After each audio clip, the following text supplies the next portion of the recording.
Hello everybody, welcome back to another episode of Crowdfunding Countdown. We're going to take a look at every single board game campaign finishing up in the next week, and we're going to get started right now. No preamble. None of it. Oh no, is this part of the preamble? Oh no, I keep on going. Oh, I can't stop myself. Oh, well, there's a preamble, because before we begin, I want to give a huge shout out to all of my Patreons, all of my patrons who support me on Patreon. Thank you so much. I thank you for your time, your effort, and your literal energy that I've been sucking out of you as a vampire, like an energy vampire. Just one day more, and I will have eternal life. So stick with it, please. It'll be worth it for me. Also, if you missed it, I put out the annual Room and Board Awards, the Rabies, last Friday, and really, it's very good. I mean, I don't know what to tell you.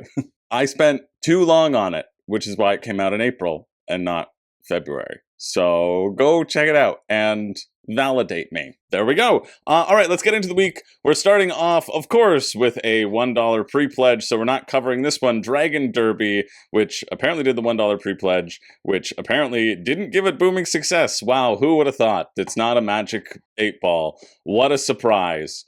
They probably spent more than this on their marketing, allegedly. So congratulations on losing money for your game. Stop doing the $1 pre-pledge. Just stop it. Just cut it out. It's just annoying. And I will continue to be annoying about it. We're going to look at this one. Robot Raiders, a 1-to-4 player dungeon crawling game. It hasn't reached its funding yet. There's a chance it could cancel before the end date, but it's close enough that it might make it. So I'm going to check it out and we'll see if it's worthwhile. Bind your soul to a magical robot or become a monster and fight your friends in this 1-to-4 player tabletop card game experience. So yeah, let's check this one out. Well, the music's sweet, even though you're not telling me anything about the gameplay. You got 10 seconds, so you're gonna tell me? No, you're just gonna close the box. Okay. Well, I mean, if your game can provide the hype that music provides, there's no world in which that happens. But if it can, I want to hit that dopamine train every day. 13 years in the game industry, including 9.5 years working on the Yu-Gi-Oh! Trading card game. So are you telling me that this game might be similar to... So it's just like Duel Monsters. Yes, that's exactly what I was hoping for. That is exactly what I'm hoping for. Okay, great. Robot Raiders take control of magical armor, known as robots, naturally, to plunge into the deadly miasma, yuck, and fight back the monsters. Scary. You and 2 other friends can choose to fight the monsters, or one of your friends can take control of the monsters in a 1v3 PvP epic battle. Created by Matthew Bell. 1-to-4 player dungeon crawler card battler with a unique 3 versus 1 format. This is interesting. Each robot starts with a unique deck and selects powerful advanced cards and upgrades that reshape how their abilities work. Players take full individual turns, just like in most trading card games, so that every raider is making their own tactical decisions, playing cards, triggering class-specific mechanics, no one sidelines, and no one controls the whole team. There's a scripted action so that your monster can fight against you. In our first campaign box, the Rapid-Fire Archery Scout, the Armored Holy Conduit, and the Magical Combustion Unit face off against Vindra, the Spider Titan, and her twisted allies, Doran, the Spider Cultist, naturally, a friggin' Doran, Gassix, the Hatchery Garden. Okay, what are your cards like? What are your abilities? Consume 3 holy counters, gain 2 guard. Okay, that's your special ability. Ignite, consume X magic counters, draw X cards. That's a drawing build. That's a tanking build. And deal damage equal to your focus. Then consume all focus. That's like an extra attack build. So you got your tank, you got your flexible magician, you got your squishy damage person. Ooh, Gassix does not look like how I expected him to look. You're scary. I'm interested in this easy-to-learn system, so please tell me about this easy-to-learn system. Do you have a rulebook? Yes, demo rulebook, thank you. Okay, the breakdown of all of your cards. To the energy generated per turn. Okay, so basically they're hit points, their action points rather. Boss effect, boss health down there. Can be augmented, little minions that you have to take out. I'm pretty intrigued by this. I don't know why the game mats don't have official zones. That's what I got. Well, I have a Universus game mat, and it would have been great to actually have the zones on the mat. I guess because then you can use them in a different game if you want to, but really, like, people who have a game mat for a specific game, they like the game enough that they're going to play it a lot. So, I don't know. Draw 5 cards from your deck. Each robot has 1 turn before the monster's next turn. Okay, so it's not like Aeon's End where or other things where it's you take a turn, villains take a turn, you take a turn, etc. I like that you can have just a monster deck, right? Like you can be the monster and fight your people, or you can have a co-op version. That's great. Autopilot, monster deck without a player. Instead of the boss having a hand, they play the top card of their deck for each player they are facing. So for solo, you'd flip one card. For 3 players, you flip 3. So you always play 3. Attack with all minions, newest to oldest. If there's more than one robot, they attack with the HP. That seems pretty easy to manage also, too. I don't like overly complex solo fiddly management, so this seems fairly simple. You're just going to get hit with cards every time, and you have to deal with the cards. Yeah, I don't mind that. Your guard counters, so your defense only lasts 1 round. That makes sense. So it's like Slay the Spire, at least the video game. You target it, you chain the cards together. When a robot's destroyed, their cards are removed from the game. When a monster is destroyed, the boss augment is no longer in effect. The boss card is removed from the game. All minions have to be destroyed after the boss is no longer alive for the game to end. And everybody has their different counters. They're going to all work differently. This seems fun. I don't see how it's a dungeon crawler. Did it say it was dungeon crawler? Yeah, it says it's a dungeon crawler. I see no evidence of dungeon crawling that's happening here. Unless I just completely skip that aspect of the rulebook. Though they're just cards, right? We're just talking about building cards. I now have to go back to the rulebook to to see endgame. Yeah, I mean, there's no... Oh, because there's a dungeon augment? Maybe that's it? During your boot. Because, you're in a certain dungeon. There's no dungeon crawling that's happening here. This is just a trading card game. I think your branding's really off, right? Am I missing something? Am I missing any exploration whatsoever? You have your turn order. Is it because you get... Yeah, also, like, how do you grow your card pool? 2 advanced cards from a personal pool to add to your starting deck. I don't quite know how you upgrade your deck, if you do, or do you just have 10 cards? Like, I assume that you would upgrade your deck, but shuffle the junk folder and draw from the newly shuffled deck. This is called reload. Discard cards in your hand. Like, maybe that's my bad. I jumped to a conclusion that you do get to add in cards to your deck. It doesn't look like you get to add in cards to your deck, though. You just get to get those advanced card at the beginning. Well, move over, Matagot Games. Matagorious Games are here. Yeah, I'm a bit confused as to you're only going to have 10 cards or 12 cards in your deck that you're continually cycling. I mean, they said there's a junk area. There's 161 cards, but I don't see how you get these additional cards. There must be a way through the actions played upon your cards that will say, add something to your junk pile, right? I'm going to assume that's... It's not good to assume these things, though. Because if everybody only has a 10-card basic deck, and there's 161 cards, right? Math would assume there are some issues here, right? I guess the game is then about using your action points, your energy generated, because you only have a certain amount of energy, so even if you have 5 cards, you're not going to get to use all of your cards, so then it becomes about that, and it's not deck building. Yeah, there's no dungeon crawling. There's no real upgrading your deck. I don't know. I was intrigued, but I don't know how intrigued I am. It's £25, 47 Canadian, plus shipping, which estimated shipping to the US is €18. Canada, if there's more than 2, there won't be more than 44 euro. Again, it's like $100 for this 160 card game. I don't know. I was stoked about it, but there's just so many weird things about it in terms of the flow. I'm not convinced it'll work, but check it out. Check it out if you're interested. That finishes Wednesday, April 30th at 8 a.m. Moving along to this, something I've never experienced. Certainly not. I still haven't done my taxes. So that's really good. But I did the rabies. I still have so much to do in my life.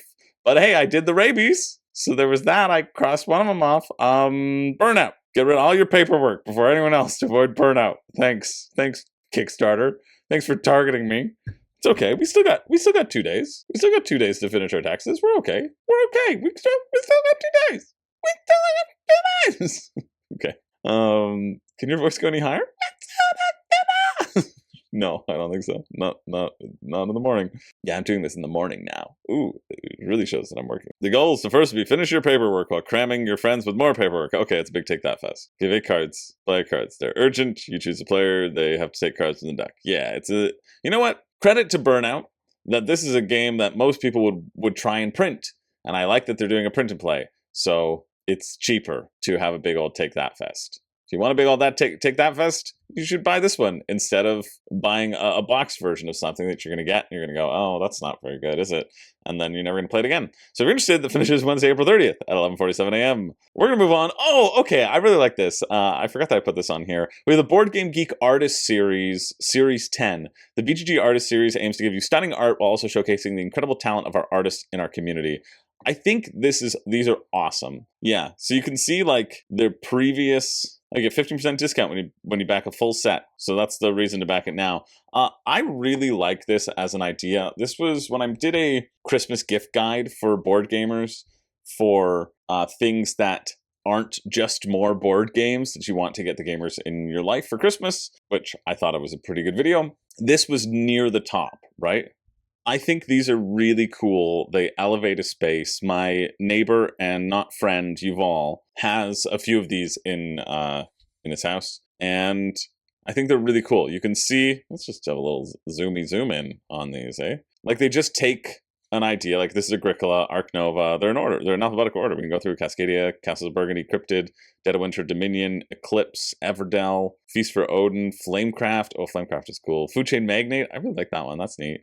Galaxy Trucker, Gloomhaven. Oh, Gloomhaven's nice. I don't think I'd ever seen Gloomhaven before. That's cool. Pandemic, meh. Paleo. This one's Nemesis. It's just fine, honestly. Lost Ruins is fine. I really like Power Grid from this one. I really like Root. I think Root is my favorite one. I wish I played Root more so that like I could justify it. Through the Ages, Wingspan. Wingspan's okay. Scythe, Sleeping Gods. There's just so many. And I just love the reimagining of them. I think they're so cool. And I think there's going to be some that really appeal to you and some that you go, meh, about. But if they link up with your own personal gaming preferences too, Terra Mystica, that's fun. I really like Root. I think Root's my favorite of all of them. Again, I just wish I played Root. Flamecraft is nice though. What a lovely style. Mr. Cuddington always does really good work. Cool. These are the new ones that are being added. Flamecraft, Lost Ruins of Arnak, Nemesis, and Power Grid. Yeah, I really like Power Grid. Power Grid's cool. Eric Hibbler, great job. Yeah, and it's cool. Like you can get them in a variety of sizes depending upon your space. If you want 4 12x8 prints, it's $109 US, 152 Canadian. You're paying about $40 for a print. And then you got to get the frame too. That's important because they're not going to come with frames. Or you can get everything of all time. The all-time collection for $1,000, which you absolutely do not need. Your house is not that big. And only one backer has done it. Okay, you, whoever this backer is, invite me to your house because I'm sure it's gigantic. Can I live there? Would you like to buy me a house too? I might as well shoot my shot. I'm here. It's got to be like a museum, right? Maybe it's a board game cafe. Maybe that would be it. Maybe be a big game cafe can have all 40. Even still, that's a lot of wall space when you need them for shelves. But yeah, I think these are awesome. I love looking at them, and I'm always excited when they come out. I think oh, of course, that's Vincent Dutre. That's a really good one. Yeah, they're all really cool. Like Anka Gavriel. I really like Gloomhaven. That's a good one. What a great like vision, you know? I think that's cool. Oh, the Isle of Cats. Nice. Yeah, King of Tokyo, Pandemic. Worth scrolling through at least, you know, for sure. Estimated shipping, 1 print, $6 to $10 to the US, 15 to 17 to Canada, or 4 prints, 13 to 15. It's worthwhile getting 4 at this point. Additional fees and taxes, sales tax as applicable per state and federal regulation. GST, yeah, you gotta pay GST in Canada. Yeah, I think these are really cool. I'm not like blown away by the price point or the amount. And also, I don't really have a good spot to put things. Honestly, I should get one and replace this this Macbeth poster that's always behind me, because it's really not on board game theme.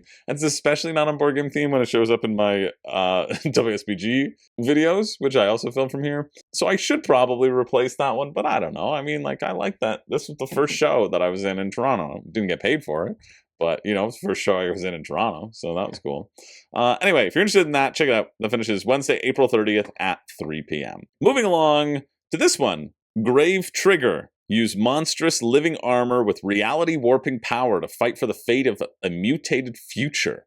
Grave Trigger offers skirmish and campaign gameplay that features diceless combat, measureless movement, terrain creation and destruction, and choices matter gameplay for up to 6 players. Okay, this looks like a big old skirmish game, but that you're just going to use your terrain sets for, which I never really get that on board with. Let's look at this beginner's guide of how to play and see what that's all like. But I never really get completely on board with skirmishy games because I feel it takes up so much space too. But I like this potential measureless movement, so I'm interested. I like that there's potential campaign and it's not just skirmish. I like the lore that your armor is parasitic, that lets you warp everywhere. Oh, that's why you can just warp everywhere. No measurement needed. You just warp. There's a reach gauge. So that is measurement movement. I mean, like, it's not measurement, but, like, it's measurement movement.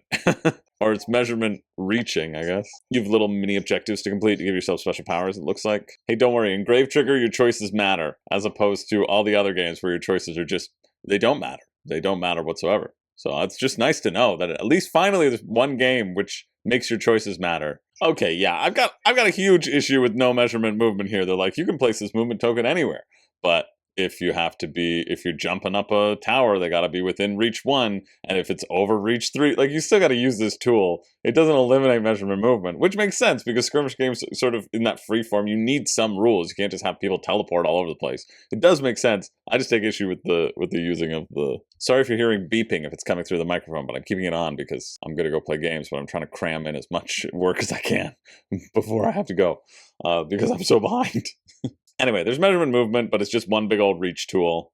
Sure, that's fine. It's the same. I do like that you're just plopping down your movement token and be like, I'm moving there. And it just has to be within line of sight as you rush to that location. Okay, you can always have a little tricky move at the end too. Because I was going to say, oh, wow, that was exciting. I was going to say that it's a weird format in when you place the initiative tokens down. GameFound's got to friggin' fix this, that if when you pause a video, it just moves on to the next thing. I mean, I guess that's by design, but all right, it's probably just me. Anyway, you're going to plop a movement token down, being like, I'm moving here on my turn. But the person who does that first is the person who acts last. And so if you're going first, you get to be like, I get to see where everybody's going to move to.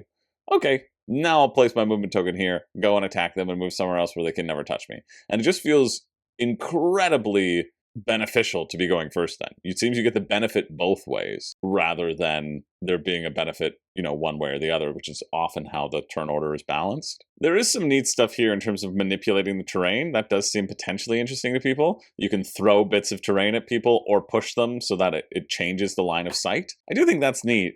There's a lot of cool stuff that is going on here. No tape measurers. Okay, yeah, there is a tape measurer. It just comes with the game. Oh my god. So there's a lot of repositioning that happens, I guess, on a turn. So you have a lot of flexibility. I don't know. It seems very involved. It seems like it has all the fiddly of any skirmish game, and it's pretending to not have all the fiddly of every skirmish game, but it has all the fiddly of every skirmish game. It's like, yes, and then you use your reach position to move this. Yeah, you know what else doesn't have measurement movement? Star Wars X-Wing or whatever it is. Star Wars the ship battle, but you have a little stick that you move either 1, 2, or 3, or 4. It's the same. It's the same feeling. Yeah, this seems neat, though. How much is a single pledge? A core pledge is what? You get a 2-player starting set for $35 off MSRP. So you get it for $85 US, 120 Canadian. And for shipping, that would be 20 to 30 to the US, 25 to 35 to Mexico. Again, as a starter set, you're going to get 150, it's like $150. Do you even get any terrain with this? What do you get with this? You get 3 minis, you get a punchboard mutated terrain pack. Okay, yeah. Because the terrain feels pretty integral to this system, I'm glad that you're getting that as a terrain pack for sure. And a bunch of scenarios. But really, just skirmish games are always too expensive, man. Like, they're so pricey for me. But, it's hit its funding goal. That's great. And it's got 5 days left, and it does seem cool. Like, the vibe of it does seem cool. If I was a skirmisher, I might be interested in that. So if you're interested, check it out. The finishes on the 30th at 10 p.m. Moving along to this one, War in the Pacific, a World War II roll and write game, a solo print and play World War II war game about the island hopping campaign in the Pacific. Do you know what that is? I assume They went from island to island. Japan has rapidly expanded across the Pacific, bombing Pearl Harbor, so you gotta take it back. You'll allocate limited resources to launch attacks, conduct strategic bombing, maintain supply lines, and seize key islands. Who doesn't want to bomb islands? Can you balance the demands of the Manhattan Project with the immediate needs of your campaign? I mean, you do have the benefit of history, though, so you should probably just put all your resources into the Manhattan Project, because that's what kind of ended the war. An immersive, historical, quick solo war game. Strategic dice allocation. Make tough decisions. Should you prioritize capturing the Japanese homeland or bomb Japan into submission? 6-page rulebook. It's beginner friendly. Okay, well, where is it? Let me look at it. Well, let's look at how to play. Okay, you have a certain amount of turns to get it done. There'll be points where you have less dice. You'll have a random event that happens to you, again, reducing your dice pool. Then you roll all your dice in your pool, and then you assign dice to the islands to capture the islands. You might have to spend resources on it. You can assign dice to get those resources. Finish in 12 turns. I just played this game called Sonic Roll. And the problem with Sonic Roll was that it was dependent upon the numbers that you rolled. And it was like, hey, did you roll a 2? No? You lose. And this feels very similar to that. It's like, hey, did you roll a 5? No?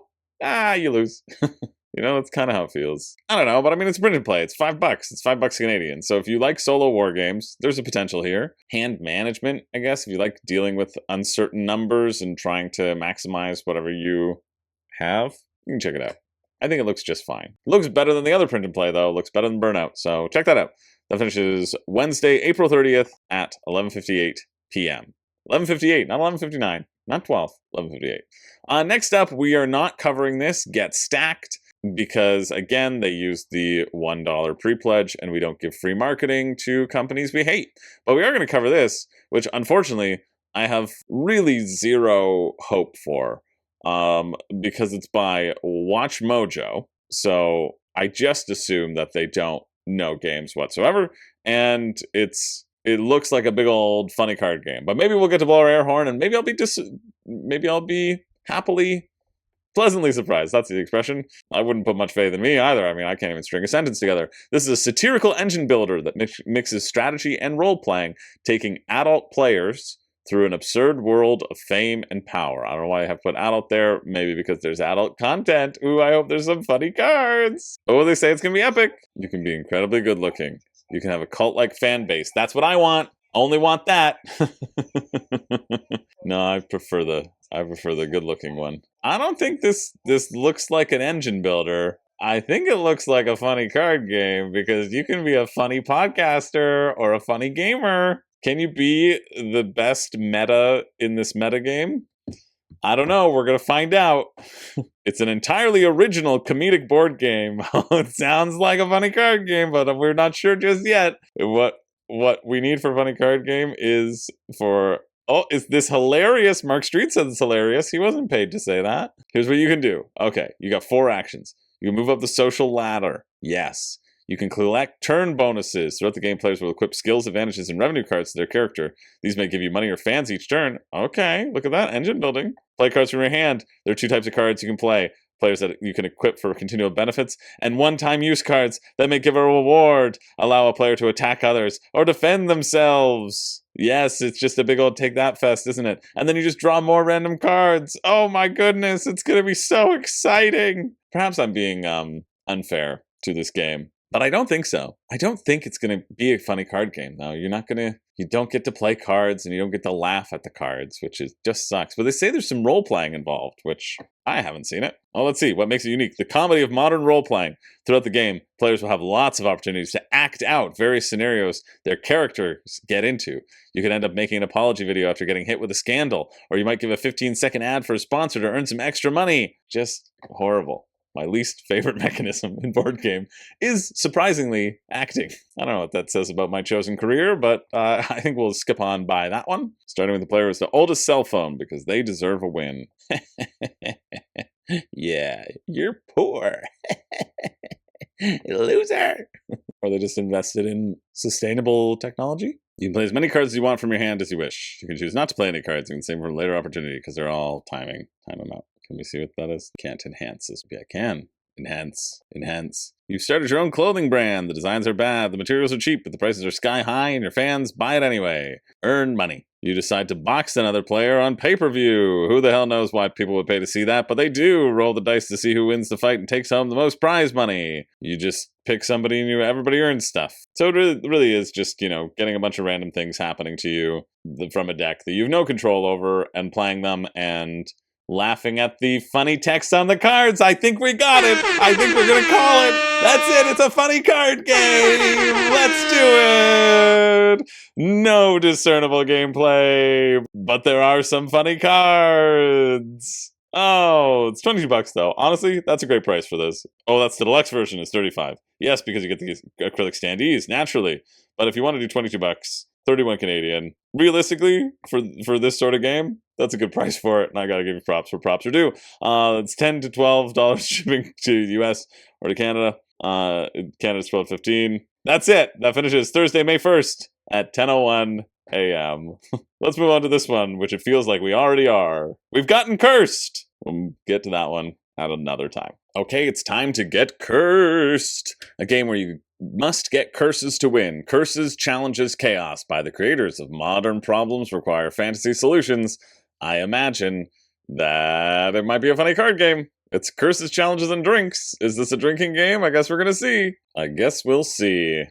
Okay, so it's just like play a card on somebody and they gotta do something weird and something zany, which I like that when it's combined with a game. When that is the game, I'm significantly less interested in it. Like the end of Meeple Circus, for example, the dexterity game then puts challenges and puts restraints upon the dexterity. But if you're not putting a restraint upon an action that you're doing and you're just forcing people to do an action, then you're just watching somebody scratch themselves like they have fleas.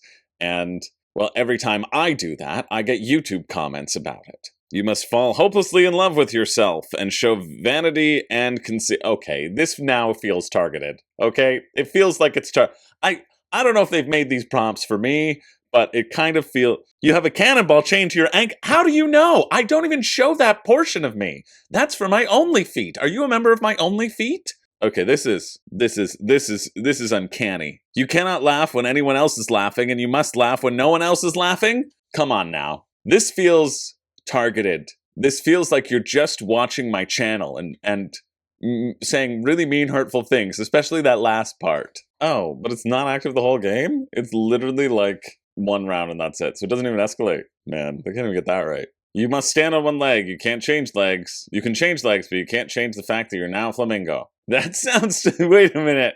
Wait a second. Wait. Wait a second. Now, that sounds pretty funny on a card. 2 in 1 week? I think we're going to get more. I don't know. It's $29. It's 41 Canadian. It's like $60 for this. Maybe it's because I can't control my own impulses, but I just do all these things regularly. And trust me, it's not fun. You don't want to be me. You don't want to live like this. Nobody does. So I wouldn't recommend it. That finishes Thursday, May 1st at 11 a.m. Moving along to this one. It's Rummy Snap. Wizard's Chess, but that's Rummy Snap. It's rummy with a twist. You gotta snap it together to make sets. So it's rummy dominoes, is what it is. That seems correct. Let's watch the video, see if I'm right. Wait, sorry, no, it's not that. It's the ultimate fusion of strategy and innovation. My apologies to Rummy Snap. I didn't realize that I was dealing with the ultimate infusion of strategy and spindle playpens, whatever they said. The ultimate fusion of strategy and innovation. Oh, and they're soft snap pieces. That's nice. We're doing all these hard snaps recently, and sometimes you just need a soft snap, okay? Or soft anything. People focus too much on things being hard, and soft things are good too. I mean, it seems cute enough, honestly. This would be a nice little cottage game. How much are you asking for it? $30 for a little zipper pouch thing, 42 Canadian, then plus shipping would probably be... Clicked on the shipping details section, and shipping details. We've surpassed 50% funding. Oh yeah, shipping's in here. It's like $20. Honestly, not even the 4th worst game we've looked at this week. Maybe it's the 4th worst. Probably not. I forget what we've done before. I'm gonna take a swing and say it's not the 4th worst. But you're probably not gonna get it. I think it's a fine idea. I think it would do very well in like a Chapters or an Indigo or that's Barnes and Noble for you Americans out there. That's our Canadian bookstores. That's where this should live, in that sort of mass market place where people are like, yeah, you kind of like games, and you get it, and you're like, yeah, that was kind of fun. Okay. I think that's exactly where Rummy Snap snits. You heard what I sned. That finishes Thursday, May 1st at 1:03 p.m. Probably not going to fund. We're going to move on to this one. It's called Grunlings Fantastic Fruit. Please note, your pledges will be managed on the platform GameFound, okay? Which is different from GameFound. It's GameFound. It's the off-brand version of GameFound. It's it's Temu GameFound. Grunlings. My factor's been delivered. Hey, do you think I should all give you a factor link so you can get like discount off your factor boxes so that I can get free factor food if everybody signed up for my pyramid scheme? I don't know, let me know. I probably have some free boxes. I'll give you codes. Good to leave with Joanna. Even though she didn't design it, she just did the art. And then there's a other game designer who was like, hey, I got a game, but your art's amazing and you can ship things, so let's partner up. The Grunlings. Goal of the game, score the most points at the end. One of those. By collecting the best combination of cards. There are 3 unique sets of fruits. You can mix and match apples, tropics, and berries. Score points in different ways. For those who value replayability and variety in their games. If you don't value replayability and variety, you don't have to worry about that. You can play the same game over and over. Some Grunlings are always part of the game and have special abilities, like the star fruit that can copy a card for scoring, or the lychee. Oh, I love lychee. You know, President's Choice. Here, when Chris is going off. President's Choice used to make a lychee pop. Okay? It was a PC brand, and they stopped making it 10 years ago. And now I'm the type of person who reminisces that 10 years ago I had a little sweet treat in carbonated form, and I don't have that sweet treat anymore. What am I going to get? Lychee juice? Like Buster Bluth? No, thank you. I want my lychee pop. I want my teeth to not exist by the end of my life. I want them to just be jelly. I want them to still be in my mouth. I'm not going to go for dentures. No, I'm going to have to live with my choices, and I will not be able to bite things. Oh no, liquid diets are not good. They're not. Trust me, I was on one for 6 weeks, and it's not very good. That's when I had my jaw surgery, when they broke my jaw in 3 different places. There we go. I've shared enough. We've gone completely off target from these Grunlings, but now I'm eating Fruit Mum, so we're back. We're back on track. Keep your collection strategy a secret. In your fruit basket, you can hide and protect your cards from others, though keep an eye on what others are collecting. Use the tricks of the island's animals to outsmart your rivals. Yes. Give me the living rulebook. 28 pages? Oh, but it's just... Oh, look how cute they are. Okay. All right. I'll go. That's fine. Give me 29. 103 cards. Every card will have a point, and then you're just collecting sets to give you bonus points. What's the flow? I think it's just draw cards from a deck, 7 cards face down to each player. There's an action card shop. All right. This is... sometimes I get very proud of myself for being able to identify a lot of information, because this is just so specific. And sometimes I can't visualize these things, and then I really visualized this, and I felt like I saw the matrix of how to seed the deck just with the first read through. I didn't even have to reread it once, and I thought, wow, maybe finally all this rulebook reading is sinking in, because I know what you're saying. It's like, take the effects that you set aside and take the 6 cards and put them on the bottom and put these other cards to the side and put these cards to the side. And I was like, I know exactly what you're saying. We're seeding the deck. We're seeding the deck with events. And it just felt so satisfying to understand something that's very simple. It is very simple. It's really not hard to understand, but it could have been hard to understand. And so I'm existing in a world where it was really hard to understand. And then, I understood it, so I don't know. I don't know the point I was making. The point I was making is praise me. I need it. I think that's the point that I was making.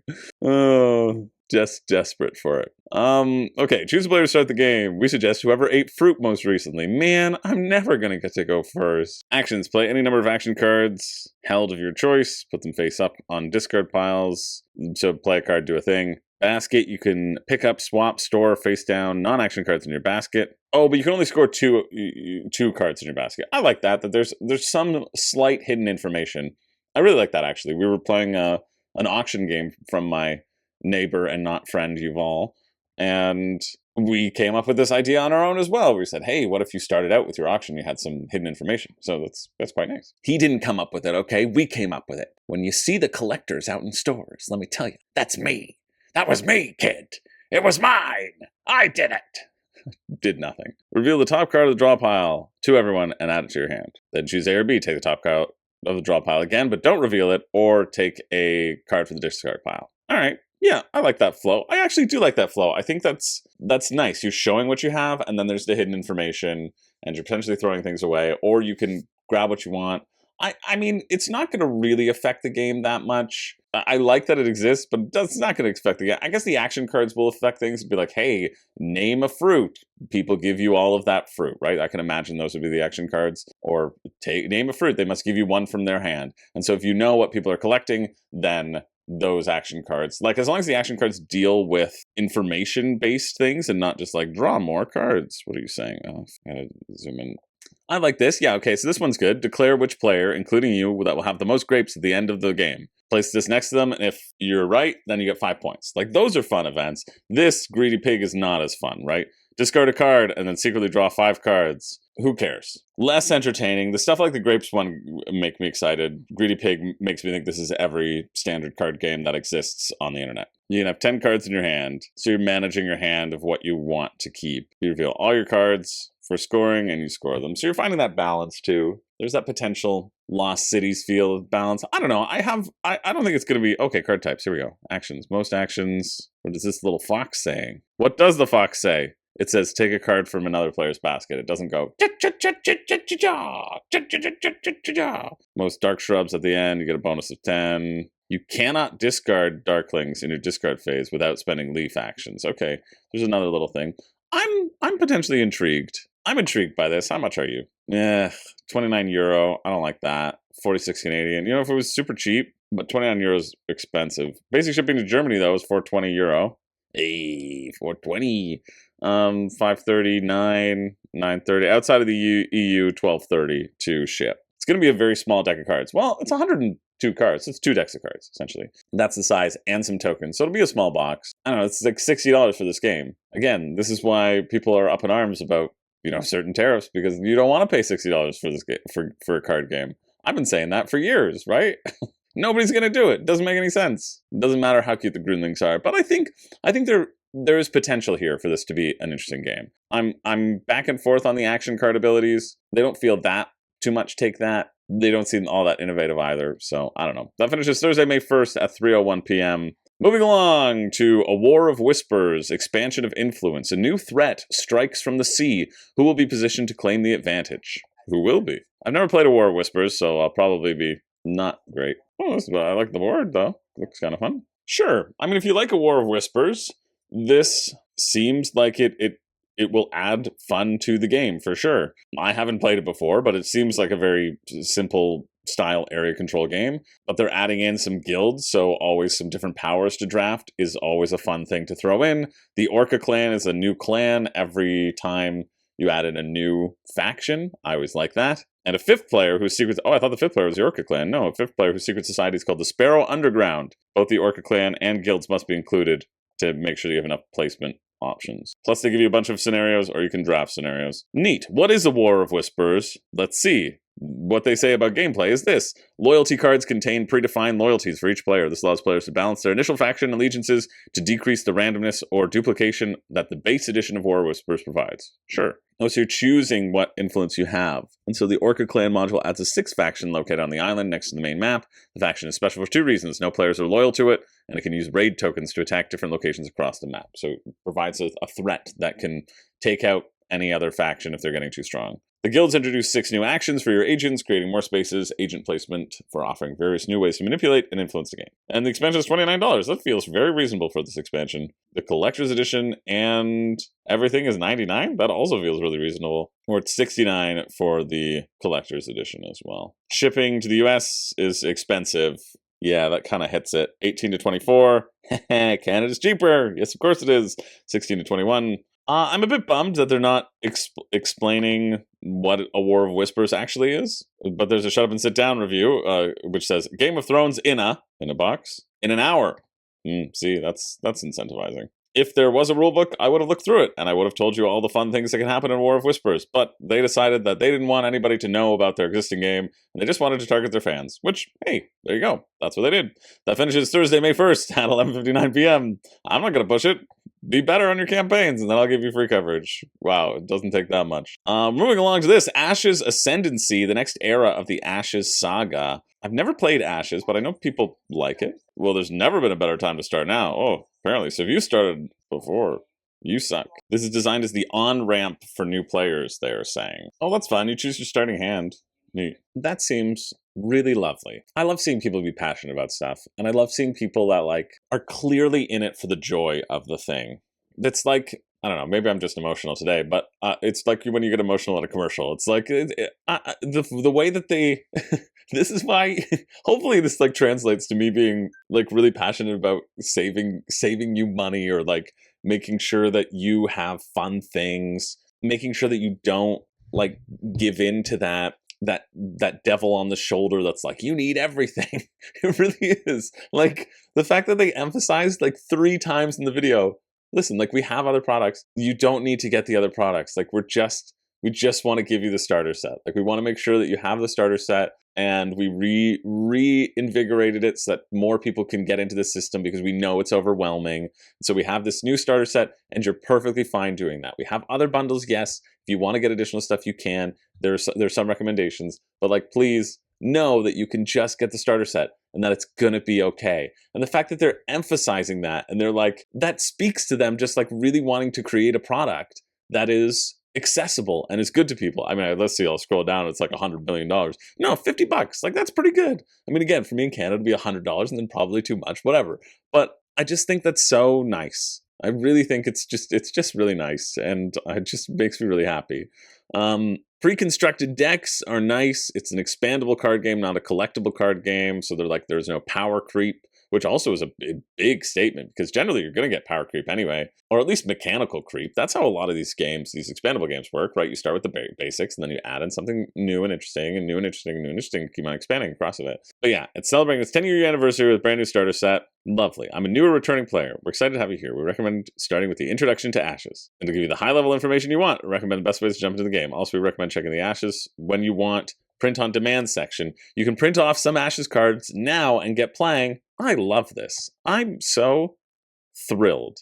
Head-to-head or solo and cooperatively against a game-controlled opponent. Usually the game-controlled opponent is a Dragonborn, and now you can fight against the Dragonborns, because you could only be a Phoenixborn in terms of the lore. They seem really excited about it. Yeah, I think especially when it's a big deck of cards, and you can choose that opening hand, that's really cool. Like, that's really exciting. No mana ramping. You have 10 dice to roll, and power your magic every round. Even the luck of rolling can be mitigated in clever ways. So I'm interested too, because you have 10 dice to roll, you're choosing what dice to roll, the type of magic, and I wonder if you were restricted in some way. Every Ashes tells you what cards are inside, that's great. Download the rulebook. Ashes, this is freaking lovely. This is friggin' lovely. What a delightful, delightful campaign page. It's just great. It's so clear. It's so clear. It is so clear about giving the people the best information and selling their game, and, like, actively putting it forward, and not trying to bullshit you, and not trying to, like, overwhelm you with content, and not trying to show you all the cool shiny things you can do. It's like, listen, this is our game. We are proud of our game. It's great for these reasons. Here's how to play. Oh, you know how to play already? Great. Here's some other stuff. By the way, you can print out things for free. Our game is great. Get it. This is freaking great. I'm just so delighted. Activation costs, so those are the symbols you probably have to roll on your dice. They all have keywords. They all have a play cost, ability, conjuration limit. So that's probably the amount that you can either put out onto the battlefield or put into your deck, likely into your deck. Each dice has 3 levels: power, class, basic. Higher level dice can be used to pay for low level costs. Okay, right. So power can be used for anything. Class can be used for class or basic, or basic. Yeah, that makes sense. So place all of your 10 dice. So you must start with choosing the dice that you have, which likely will just be based around how you build your deck. Okay, and you draw through your deck once. That's it. And if you get to the end, you take fatigue damage. So that's Hearthstone rules apply. Take 1 or 2 actions a turn. until both players pass, and then you're going to refresh stuff. Okay, here's the cost. It's a main action. Take your main action for the turn, so it costs you an action because some are free. Take your side action for the turn. Oh, so you got a main action and a side action? And that's what you're going to do? Oh, 1 or 2 actions. Okay, right here. Yeah, main actions and then side actions. So you can do 1 main action, 1 side action. Cool. Exhaust, discard, magic exhaust dice according to the pool. Cool. I think this is fun. I really like the dice aspect of it. That makes it feel fresh and different from a lot of head-to-head card battlers. How is this one different from other head-to-head card battlers? Well, my game uses dice. Yeah, that's fair. Yeah, there's a lot of really nice stuff here. I think it's great. It's really charmed me. $50, 70 Canadian, and then shipping to the States is 10 for the starter set. Shipping to Canada is 15. Again, so it's 65 US. Which, hey, the US dollar's tanking, so it's slightly cheaper for me. It's only like 90, right? Still, it's $90. Well, I don't know. I'll look for this when it's in stores. When it's, I don't think it's necessarily a Kickstarter purchase right now, but definitely am interested. I'm a lot more interested in the Ashes system now than I have been ever in the past. So great work. Really lovely. The finish is Friday, May 2nd at 1 p.m. Okay, moving along. You know, I was really trying to get a funny card game in here, and you know what? I think we might get 3 of them. We've got Words to Die By, a horrifically hysterical party game. It's horrifically hysterical. I can't wait to laugh at some funny cards. It's a party game where everyone dies. What could be more fun? I don't know. But we're going to find out. Probably in the next campaign, I guess. Oh, you got to act out how you die. Part storytelling, part improv. You have to deliver the perfect dying words as you kick the bucket. I mean, if there's, you know, an improv component, but you have 10 dying word cards, I don't know. Just play Quiplash. Just play Quiplash. Just do it. Then at least you're being creative. Here, when the words are written out for you, well, sometimes they do make you laugh, though. Sometimes they do make you laugh. Oh boy, what is this? What's this one? Incorporates dance move into final moments, and then what's the worst that could happen? That is a funny card. Oh, there we go. We have our 3rd funny card game. Okay, let's just move on. I gotta leave. This is Saturday, May 3rd at 12:20. Moving along, something I'm always excited to check out, even though I'm not a solo gamer. We have Dicemancy, the solo game of the month. Dicemancy is a solo tower defense game where you create broken spell combinations using dice and cards to stop the constant onslaught of monsters. Cool. Let's check it out. I'm always excited to learn about these. What a great descriptor. That's exactly what you want. Combo, combo, combo. Wombo, combo, plombo. That's a funny point about tariffs. He's like, listen, I'm still going to do it. I'm going to do it to anybody who's not in the US, and it's going to be completely fine. And then if it's to you in the US and I decide that it sucks, well, I'm just going to refund you. So you can back it, and hopefully you get it. And if you don't, well, sorry, we'll just give you a refund.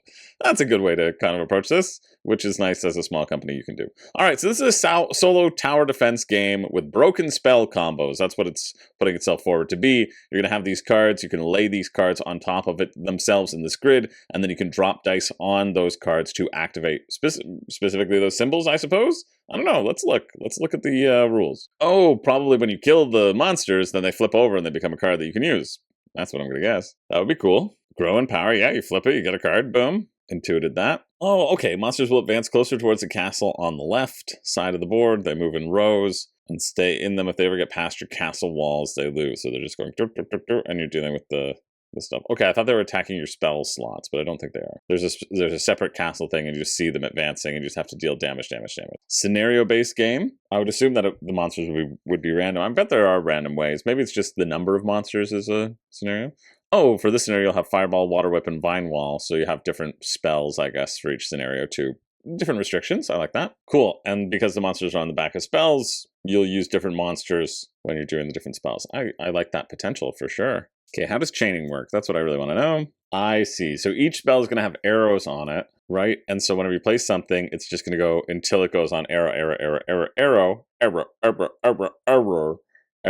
And whatever triggers will then trigger that specific spell, which has a damage restriction on it. It has a location restriction on it as well. So you're balancing these 2 different locations, which will target monsters that are out in the center. Cool. Yeah, that does seem fun. I can see the benefit then of building up these different areas and being able to resolve a ton of things at the same time and having that feeling really satisfying. And then when you're covering cards, what matters is the arrows and what you're going to cover as well, and then placing the dice to chain things together. Yeah, that does seem cool. Again, another another fun one from Solo Game of the Month. It's $25, and shipping has always been like $5 or $6, and they're operating for a 10% tariff fee instead of a 154% one, or 1,387%, or whatever it is. But yeah, again, looks neat, definitely looks cool. That finishes on the 3rd at 12 a.m. Moving along to this one, Lonely Cairn, that was my nickname in high school. Equip an 1800s polar expedition to discover the fabled Northwest Passage in this solo board game. Let's see how this solo board game measures up against that solo board game. Lots of solo games this week. There are a million ways to die in the Arctic. There's the previous version that is the original rules and the original print and play version. Cool, so you can get the print and play version. You can see if you like it. You can print it out if you want. You're going to add dread. You don't know what's the point? I don't know. You're planning the Northwest Passage, right? Don't die. Here's how to play. Add dread. That doesn't sound like it will contribute towards the don't die goal. Draw supply cards. Yeah, okay, that could help. Move ship to the next location? No. When you're trying not to die, you never move anywhere. You stay in one place. That's what I've learned. And then that's why you get a beautiful scurvy smile. Okay, so it says it has its own print and play files. It has the original rules over here. Okay, gotcha. So files, print and play. You're going to have the rules in the print and play? I hate having to go off-site, but we'll take a little peek. I mean, naturally you have to go off-site, but I hate, having to click a bunch, but they said it's over here, so it's fine. So essentially, it'll be up to you to decide how best to tackle situations with the resources available so that your ship and crew don't suffer catastrophe. So it's lose health, and people, depending upon the situation that's out there. Supply card, gain things, crew, starting health, etc. At the start of the phase, draw 6 cards from the supply deck, and choose 4 to keep, because you have some sort of choice. In counter phase, move to a next location, you add the ice value, then you draw a number of cards. Reveal and resolve each of these one at a time. You have to decide when you're going to push yourselves to keep moving. Yeah, I mean, the issue with this that doesn't seem interesting is that you make all your choices beforehand, you draw your cards, your preparation phase, and then you have, okay, I'm going to take these resources. What are the resources I need? You don't know. Then you draw encounter phases, and the encounters are like, oh, make a choice to spend this or this, or don't make a choice. It's just, hey, get resources, don't get resources. So it feels kind of like the game wants to play itself, and your choice is, do I keep going or don't I?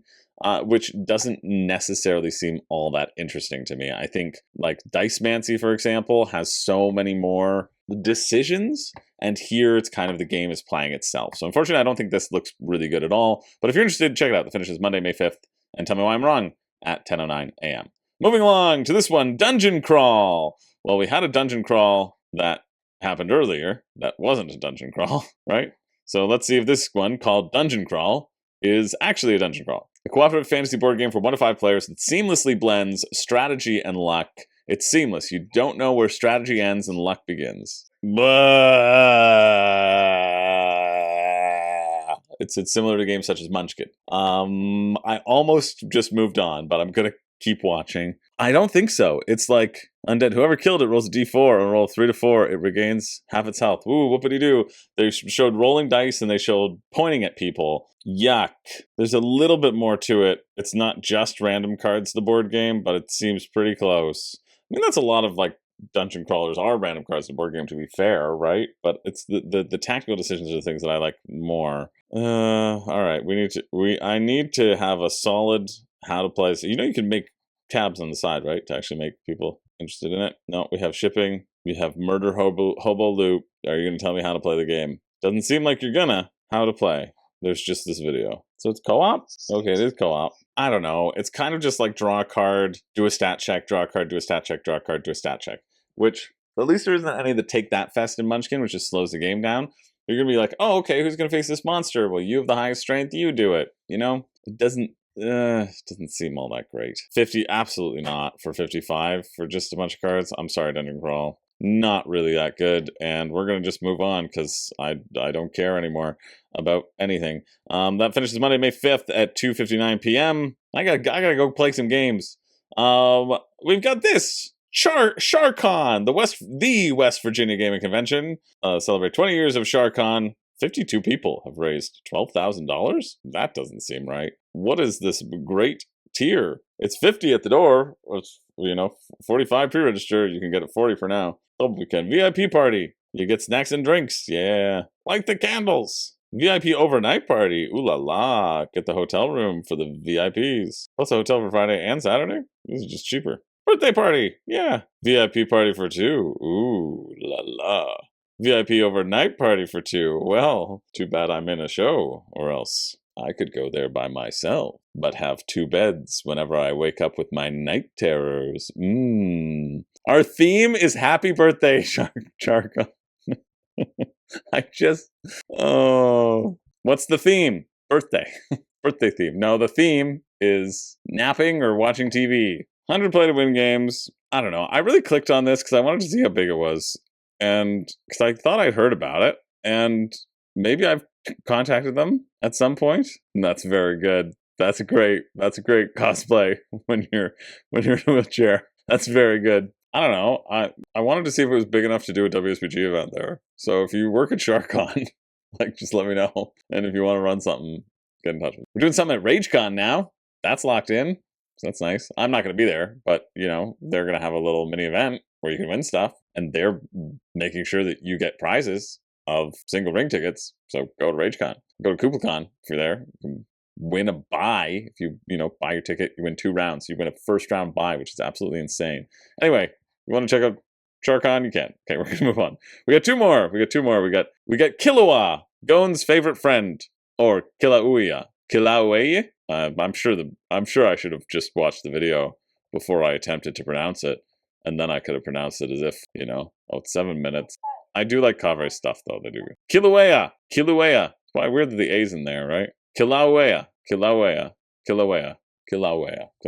I got it the first time. I got it. You'll represent Amu'u, the lizard-like spirits of Hawaiian folklore, and you will build tiki columns to worship Pele, the god of volcanoes. Pele? Kilauea is a game with very simple rules, with a scoring system that forces players to be aware of how the number of tikis of each color changes in each volcano area, and to manage wisely where and which ones to place in their personal island. Okay, alright, that makes sense for scoring too. That's a good visualization of scoring. They always do great videos. Essentially, your choices, there's a canoe that's going around a circle board, and you can take things, tikis, and put them into your canoe.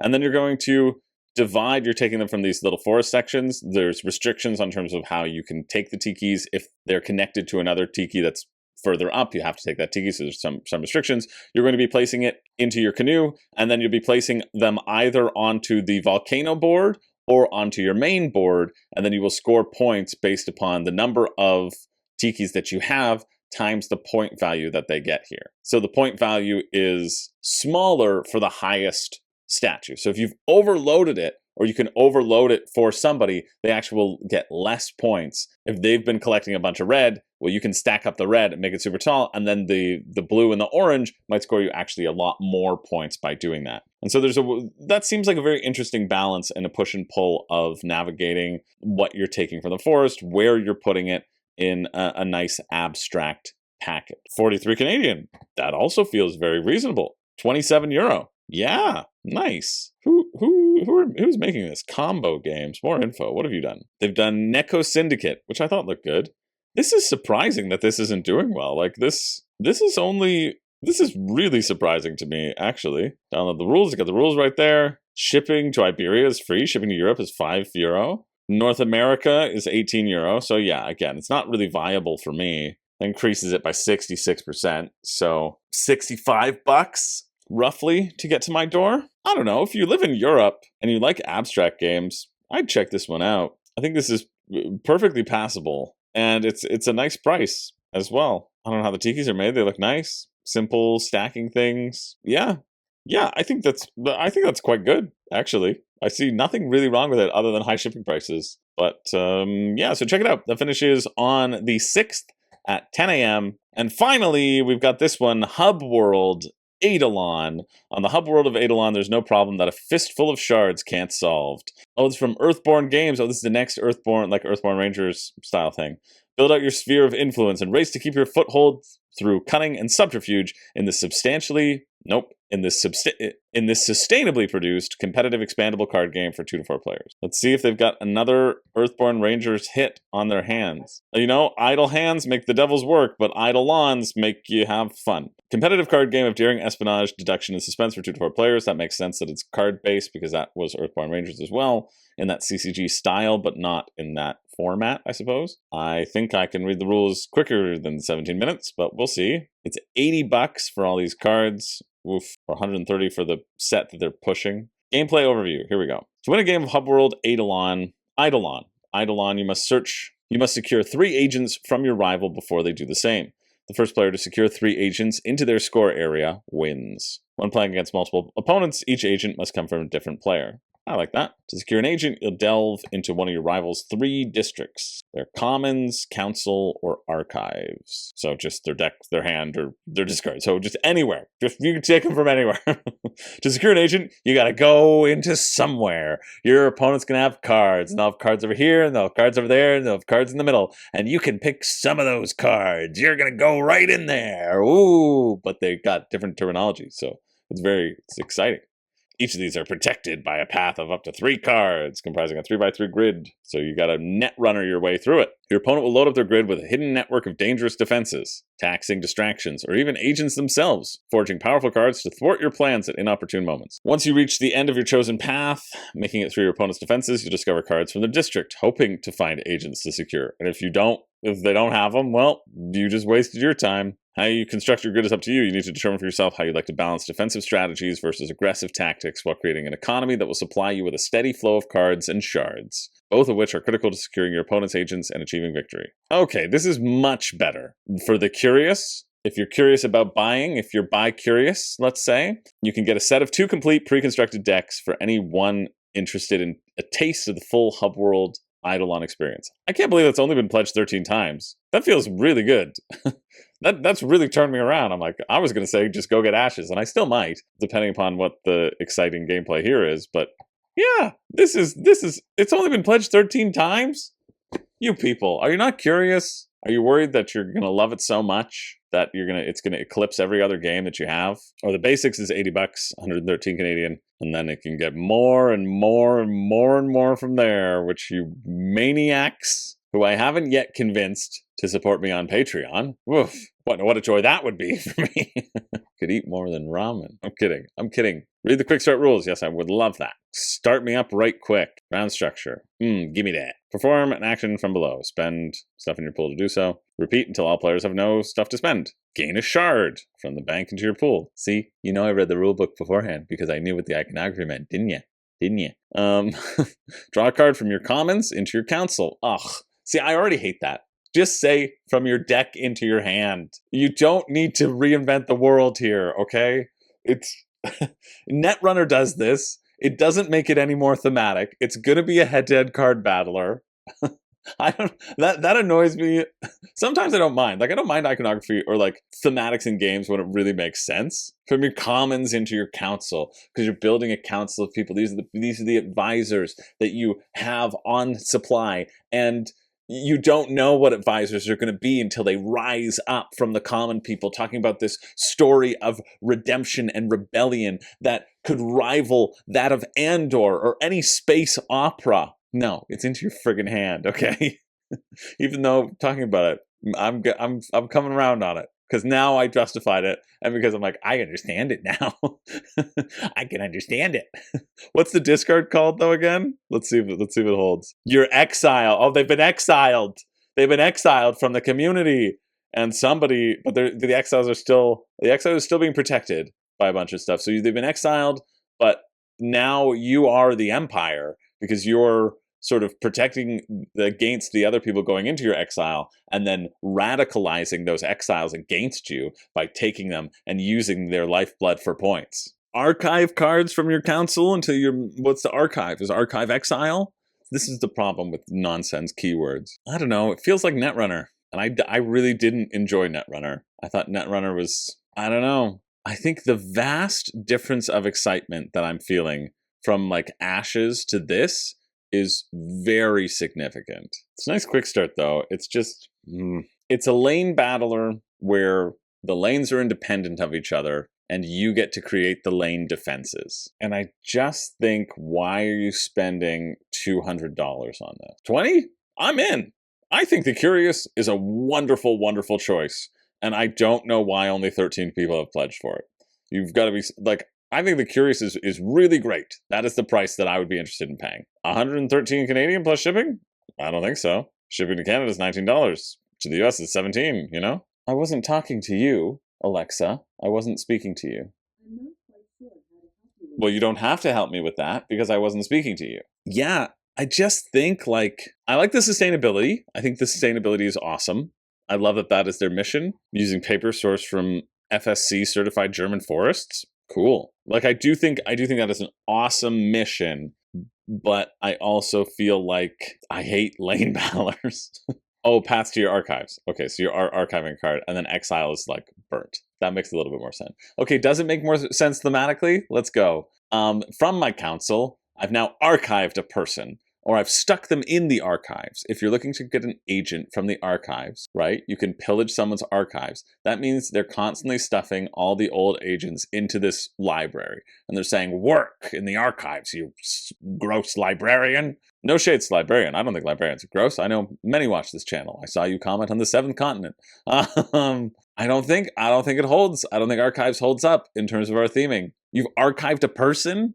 There are agents in there. Or they've archived so much stuff that the agent is just they're stuck under a mound of dirt or a mound of buildings, right? Because you're going to be archiving buildings. Everything goes into the archives, into one central building, but that we've stuffed all these other buildings into. Or maybe it's like a Loki situation with the TVA, that they've just zapped it all to a different place. That would make a little bit more sense, but then you should call it the unknown void, or whatever it's called in Loki. I don't know. I just think, again, Earthborn Rangers really didn't blow me away, and people really enjoy that. I guess I should try that at some point and see if my mind is drastically changed. I hate when GameFound does this. It does a little fake notification that's like, hey, you have notifications, and then you click on it, and it's like, you know what your notification is? Sign in to see if you have any notifications. Get stuff. Yeah, I just don't think this looks that good at all, and I guess it makes sense that Ashes has raised more. I think that is the correct thing that has happened, is that Ashes has raised significantly more. But maybe I'll play Earthborn Rangers at some point, and I'll drastically change my mind on their development ideas. Maybe it'll really blow me away. This just feels like Netrunner to me, which, hey, if you really like Netrunner, then check this one out, for sure. That's the point, right? I didn't like Netrunner, so I'm really not interested. But if you actively love Netrunner, and it's your favorite game of all time, then I think you should really look into this game.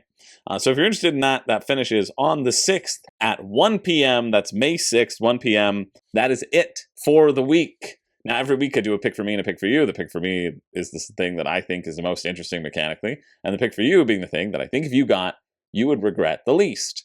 You might still regret it.